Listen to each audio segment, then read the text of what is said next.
There's an insipid plague spreading over this great continent of ours.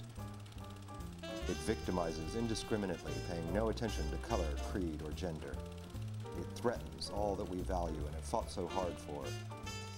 It is a menace to our very way of life. The menace I am speaking of is coffee. Fact: nearly everyone in prison consumes or has consumed coffee. Fact: coffee brokers make billions of dollars annually off the immoral trade of coffee. Fact: coffee is grown in foreign countries. Fact: coffee originated in the Middle East. Do we really want to subject our children to this foreign and lethal drug? Still don't believe me? Well, let's take a look at the effects of this toxic cocktail. Let's take the case of Johnny, a once fine, upstanding citizen of this great nation of ours. Here we see Johnny hard at work on his studies. He is studying to be a doctor, an exhausting subject that is clearly taking its toll. Johnny's part-time job at the school cafeteria, plus his heavy course load, make it difficult to stay awake during quiet study hours. Johnny knows he has to be prepared for tomorrow's big test, but he needs a little boost right now, something to keep him going as he burns the midnight oil. He remembers that one of his roommates drinks something called instant coffee in order to stay awake during long study sessions. Just one cup will do the job to keep him on top of things, Johnny thinks. What harm could there be in just one cup of coffee? Other kids on campus were drinking coffee, and they seemed to handle it just fine, thank you. Oh, sure, he's heard the stories about coffee, but he's not one of those kids. He can't get hooked. It's just one cup, and besides, what harm could there be in just one cup of coffee? Well, plenty, Johnny.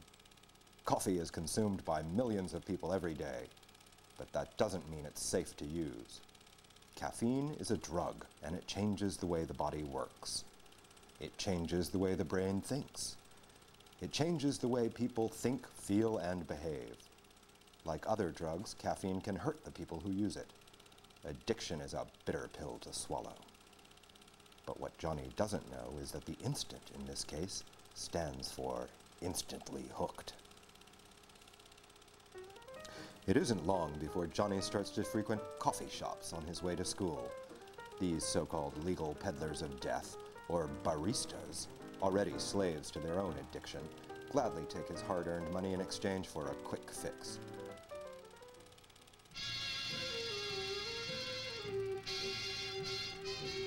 Johnny doesn't know it yet, but he's already on the slippery slope to his own destruction.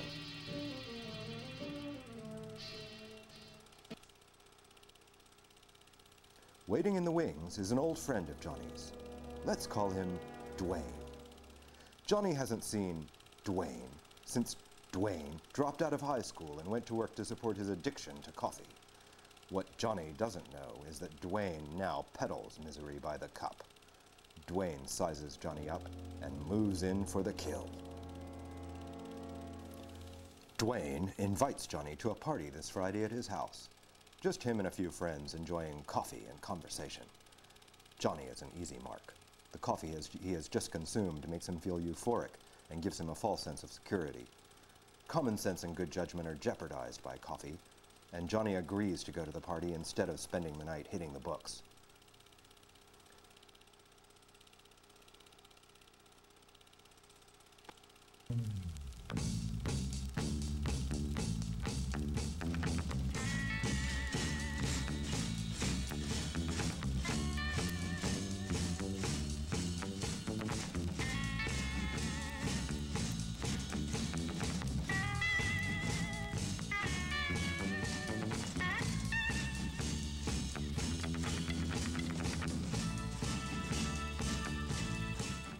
When Johnny arrives, the party is already in full swing. Boy, this crowd is really swinging. The smell of coffee greets Johnny, and he can hardly wait to get his hands on a cup.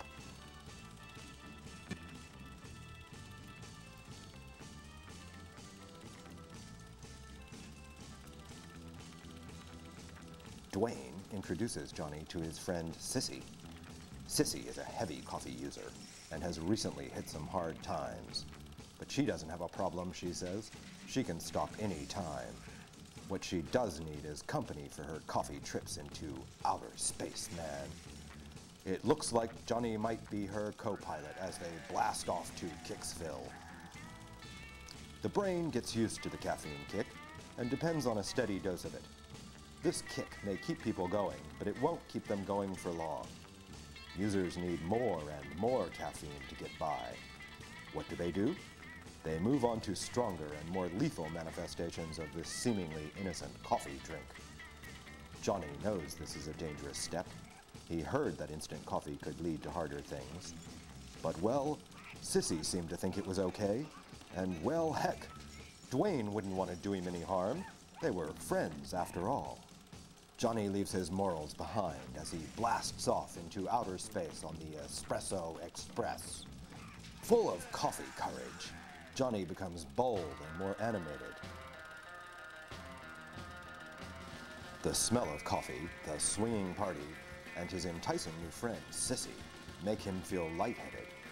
Johnny's sense of good judgment goes down the drain as so many coffee grounds. Now he's really swinging with the gang. 1 shot and he's A-OK.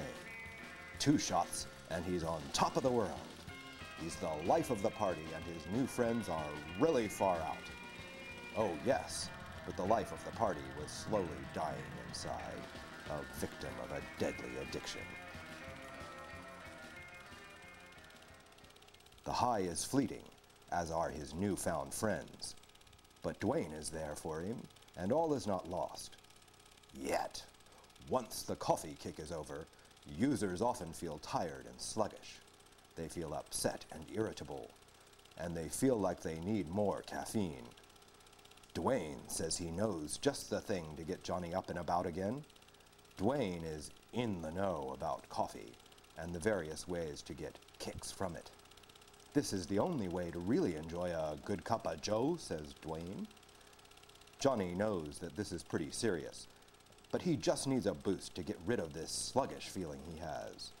Just one last kick to get him going, then he'll be okay. He'll be right back on track, and he can leave his coffee-drinking days behind him. Besides, if Dwayne can handle his coffee and not get hooked, Johnny should be okay. Johnny is now going to take the plunge. Oh yes, the plunge right to the bottom. Johnny is putting the life he once knew in jeopardy. He is pushing that good life away, 1 cup at a time. Fired from his part-time job, evicted from the comforts of home and hearth, expelled from school, Johnny is losing everything that was dear to him. Johnny is trading his life for a steaming cup of misery. Johnny is in a downward spiral into coffee-fueled oblivion.